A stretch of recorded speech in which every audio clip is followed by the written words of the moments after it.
who's your audience, and then picking, like, optimizing ad spend, picking the right copy. But like all of that is like the ladder. Yeah. And like folks don't even think about the first two. Yeah. Right. They just think it's just, how can I make my ad better? It's not working. Not enough clicks. It's like, did you even think about who you're targeting? Like what your copy is? Like, is this even the right objective? Right. Yeah. Like, are you after clicks or are you after leads? Yep. And right? Why? Ask the question. Why? Exactly. Because I hear that all the time. It's like, like I was talking to someone the other day and it was like, well, we just want to blow up. And I was like, okay, well, what does that mean? That's everyone's goal. Yeah. And I get it. It's like, yeah, we want to blow up. And I was like, okay, where? Like where? Yeah. Why? And define that. Yeah. Like, what does that mean? What do you mean?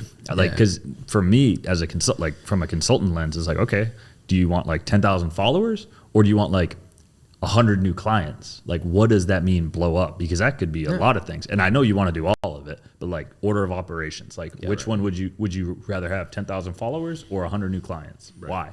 And like, you have to ask those questions, because if you don't, you're operating on like a false pretense, bad foundation. And then if you keep doing that for a year, you're going to be way off goal. You're going to be way off target. Yep.